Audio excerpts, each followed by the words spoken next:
షడ్విధ లింగాలు ఉన్నాయట. అది మొదటిది ఏంటి? ఉపక్రమ ఉపసంహారాలు. ఒక గురువుగారు ఏమన్నా చెప్తున్నారు అంటే అది ఎలా వినాలి, ఎంతవరకు వినాలి, ఎక్కడ వినాలి, ఏది వదిలేయాలి, అవన్నీ కూడా మనం చూసుకోవాలి. అంటే గురువుగారులు అయితే వదిలేయాల్సిన విషయాలు ఏం చెప్పరు. ఒకవేళ మనం బయట కూడా ఏమన్నా వింటున్నాము అంటే అవి ఏ విషయాలు మనం వినాలి, సరిగ్గా ఏ విషయాలను వదిలేయాలి అనేవి మనం చూసుకుంటూ ఉండాలన్నమాట. అలాగే గురువుగారు చెప్పే ఉపదేశంలో ఒకవేళ మనకున్న నెగిటివ్ క్వాలిటీస్ వదిలేయండి అని చెప్పారంటే అక్కడ మనకున్న క్వాలిటీస్ని మనం అవి తొలగించుకోవాలి కదా. అలా కూడా మనం మీనింగ్ తీసుకోవచ్చు. ఆయన చెప్పిన వాటిలో ఎంత వినాలి, ఎంత వదిలాలి అనేది. అలాగే ఆయన చెప్పిన తర్వాత మనలో ఏ క్వాలిటీస్ని పెంచుకోవాలి, ఏ క్వాలిటీస్ మనం తీసి పడేసుకోవాలి అనేది కూడా మనం ఎప్పటికప్పుడు మననం చేసుకుంటూ ఉండాలని చెప్తున్నారు అనమాట. రెండోది ఏంటంటే అభ్యాసము. అభ్యాసం అంటే ప్రయత్నపూర్వకంగా ఒకటి వింటున్నామంటే అక్కడ ప్రయత్నపూర్వకంగా అక్కడ కూర్చోవాలి మనం. అంతే కానీ ఏదో టైం దొరికితే వింటాము లేకపోతే లేదు అని అలా కాదు. ముందు మనం ప్రయత్నం ఉండాలి. ఆయన ఏం చెప్తున్నారో అది వినడానికి, ఆయన ఏం చెప్తున్నారో అది వంట పట్టుకోవడానికి, ఆయన ఏం చెప్తున్నారో ఆ సాధన మనం చేయడానికి, ఇటన్నిటికీ కావాల్సింది ఏంటి? ప్రయత్నం అన్నమాట. అభ్యాసం అనేది చాలా ఇంపార్టెంట్. ఏదైనా ప్రాక్టీస్ చేస్తేనే కదా పర్ఫెక్షన్ వస్తుంది. సో అలాగా మనం అభ్యాసం చేస్తూ ఉండాలట. మూడోది ఏంటి? అపూర్వత్వము. అంటే చాలా అద్భుతంగా మనకి ఆ ఫలితాలను చూపించుకునేటట్టు చేయాలట. ఏదో విన్నాము అది వదిలేసామని కాకుండా దానికి ఎంత మనం చేయగలిగితే అంత అద్భుతంగా దాన్ని మనం చేయాలట. అది సాధన కానీ ఇంకోటి అంటే ఎక్స్ట్రీమ్గా చేయాలన్నమాట. ఆయన విన్నదాన్ని విన్నట్లు ప్రతి మాటని అనుసరించి ప్రతి మనం చేసే పనుల్లోనూ దాన్ని అన్వయించుకొని అంత అద్భుతంగా మనం చేయాలట.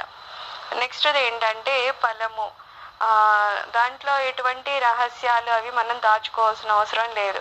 గురువుగారు ఏమన్నా చెప్పారు, అందులో ఏమన్నా ఒకవేళ మంచి రహస్యమైనవి కూడా ఉన్నాయి అంటే అది ఏంటనేది బాగా మనం కాన్సన్ట్రేట్ చేసి వినాలన్నమాట. ఇప్పుడు లలిత రహస్యనామాలంటే కొంతమంది తెలియక ఏమనుకుంటారంటే అవి రహస్యంగా ఉంచాలేమో, ఎవరికి చెప్పకూడదు అంటారు. ఎవరికి చెప్పకూడదు కాదు, లలిత రహస్యనామాన్ని ఎందుకన్నారంటే ఒక గురువుగారి దగ్గరికి వెళ్ళి అడిగితే ఆయన ఒక మీనింగ్ చెప్తారు, ఇంకోళ్ళ దగ్గరికి వెళ్తే ఇంకో మీనింగ్ చెప్తారు. అలాగా అమ్మవారికి ఒక్కొక్క నామానికి ఎన్ని అర్థాలు ఉన్నాయన్నమాట. అవన్నీ రహస్యం అంటే ఇంకా తవ్వే కొద్దీ వస్తాయి అన్నట్టు ఉంటాయన్నమాట. అందుకని అంత రహస్యమైన నామాలే అని ఆమె నామాలు రహస్యము అన్నారే తప్పితే అదేదో రహస్యంగా ఉంచండి అని అనలేదు. సో గురువుగారు ఏమన్నా చెప్పారంటే అందులో ఏముంది రహస్యంగా, ఇంకా నీ కూడా అర్థం ఏమైనా ఉన్నాయా అని కూడా మనం ఆలోచిస్తూ ఉండాలన్నమాట. నెక్స్ట్ అర్ధవాదాలు. అంటే దాని మీద మనము ఏదో వినేసి వెళ్ళిపోవడం కాకుండా మనతో పాటు ఉన్న శిష్యులతో కనుక ఒకవేళ మనం దాని గురించి డిస్కషన్ చేసుకుంటూ ఉన్నామంటే అప్పుడు అందులో కరెక్ట్గా మనకు అర్థమైందో లేదో, లేకపోతే ఇంకా ఏదో నీ కూడా అర్థం ఉంటే ఆ పక్క అబ్బాయి మనకి చెప్తాడు. సో అలా ఒకరు అర్ధవాదాలు చేసుకుంటే ఇంకా బాగా అర్థం చేసుకోగలరు అని చెప్తున్నారు. నెక్స్ట్ది ఏంటి? ఉపపత్తి. ఉపపత్తి అంటే సాక్ష్యం అంట. ఇప్పుడు ఏదో గురుగారు ఒకటి చెప్పేశారు అంటే అది నమ్మేయాలా అనుకుంటాం కదా. లేకపోతే ఎవరైనా సరే ఏదైనా చెప్తే దానికి సాక్ష్యం ఉంటే ఇంకా కాస్త మనకి దాని మీద నమ్మకం ఏర్పడుతుంది అనమాట.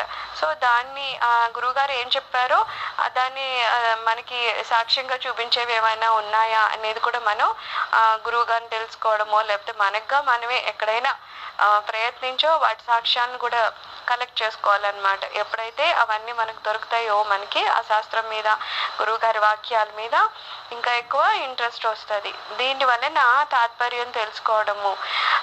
తాత్పర్యం అర్థం కంటే వేరు. అంటే ఇక్కడ ఒక ఏమంటున్నారంటే తాత్పర్యం అనేది అంటే కరెక్ట్గా ఆ గురువు గారు ఏమనుకుంటున్నారో అదే మనం అనుకునేటట్టు చేయడానికి ఈ 6 రకాల ప్రయత్నాలు సహకరిస్తాయంట. ఊరికనే వినేసి వెళ్ళిపోతే గురువుగారు ఏం చెప్పారో అది మన వరకు రాదట. గురువుగారు చెప్పడమే కాకుండా అది మనం చెయ్యాలి కూడా. అంటే ఈ 6 రకాల పద్ధతులు మనని పాటించమంటున్నారు. అలా చేయడం వల్ల ఏంటి మనకి తాత్పర్యం తెలుస్తుందంట. తాత్పర్యం అంటే ఏంటంటే ఒక ఉదాహరణ ఇక్కడ ఇచ్చారు మనకి. ఏమని? రాజుగారు భోజనం చేస్తూ సైంధవ మానయ అన్నాడంట. సైంధవం అంటే గుర్రము అని, రెండోదేమో ఉప్పు అని 2 అర్థాలు ఉన్నాయట. అయితే ఇది భోజన సమయం కాబట్టి దాని తాత్పర్యం ఉప్పు ఉప్పు అని వస్తుంది, కానీ గుర్రం అని చెప్పరు కదా భోంచేసేటప్పుడు. సో అక్కడ రాజుగారు చెప్పింది ఉప్పు అని, ఇక్కడ ఈ ఎవరైతే సేవకుడు ఉన్నాడో అతనికి అర్థమైంది ఉప్పు అని అర్థం చేసుకోవాలి. అంతేగాని ఆయన ఉప్పు అడిగితే మనం గుర్రం తీసుకెళ్ళాం ఎందుకంటే దానికి ఆ 2 మీనింగ్లు ఉన్నాయి కదా అంటే అలా కాదట.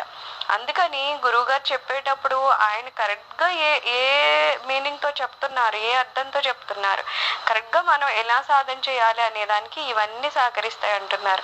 అవన్నీ చేస్తేనే మనకి సరి అయిన తాత్పర్యం దొరుకుతుంది అని చెప్తున్నారు. అందుకని అవన్నీ చేయమని చెప్తున్నారు అన్నమాట. కాబట్టి తాత్పర్య నిశ్చయం ఆయా ప్రకరణాలను బట్టి ఉంటుంది. ప్రకరణ అంటే వక్త స్తోత్ర ఇద్దరిలోనూ బుద్ధిలో ఏముందో అది ప్రకరణము. కాబట్టి తాత్పర్యం తెలుసుకోవడమే శ్రవణము. శ్రవణం అంటే కరెక్ట్గా గురువు గారి దగ్గర వినడము అంటే ఏంటి అంటే కరెక్ట్గా గురువు గారు ఏం చెప్తున్నారో ఆ మీనింగ్ తెలుసుకోవడమే శ్రవణము అని అంటున్నారనమాట. కర్మ చేత మోక్షం అంటే నిష్కామ కర్మ వలన మన దోషం పోయి వానికి ఆత్మానాత్మ వివేక బుద్ధి కొంచెం కొంచెం తెలుస్తూ ఉంటుంది. అప్పుడు ఉపాసన చేసిన తర్వాత గురువు వద్ద జ్ఞాన బోధన పొందాలి. ముందు మన దోషం పోవాలి. మనకి శారీరకమైన మానసికమైన ఏవైనా దోషాలు ఉన్నాయి అంటే అవి ముందు పోవాలి. ఆ నిస్వార్థం అనేది, ధర్మబద్ధము, ఇలాంటివన్నీ ముందు మంచిగా ఉండడం అనేది ఇవన్నీ నేర్చుకోవాలి. అంతా ముందు మనము కనీసం మన దోషం కానీ పోకుండా వెళ్ళామంటే గురువుగారు ఏం చెప్పినా మనకేం అర్థం కాదు. అర్థం కావాలన్నా కూడా మనము చాలా ధర్మబద్ధంగానే ఉండాలన్నమాట. మంచిగా ఉంటేనే అక్కడ జ్ఞానబోధ మనకి అందుతుందన్నమాట. అన్నిటికీ నిష్కామ కర్మయే మొదట కావాల్సింది. అంటే స్వార్థం లేకుండా. ఎవరుంటారు నిస్వార్థంగాను? ఎవరైతే ధర్మబద్ధంగా ఉంటారో వాళ్ళే నిస్వార్థంగా ఉండగలుగుతారు అన్నమాట. ఆటోమేటిక్గా వాళ్ళల్లో మంచితనం అనేది ఉంటుంది. నలుగురికి సహాయం చేస్తారు. తనకంటూ ఏవి దురాశ అది ఉండదన్నమాట. దురాశ ఉన్నాడు ఎక్కడ ఎవరికన్నా సేవ చేస్తాడు, వాడే తీసేసుకుంటాడు. సో ఇలాగా ఎప్పుడైతే నిష్కామ కర్మలు చేస్తూ ఉంటారో వాళ్ళు మనసు శుద్ధి అవుతుంది. కాబట్టి గురువుగారి దగ్గరికి వెళ్ళి జ్ఞానబోధని పొందగలుగుతాడనమాట.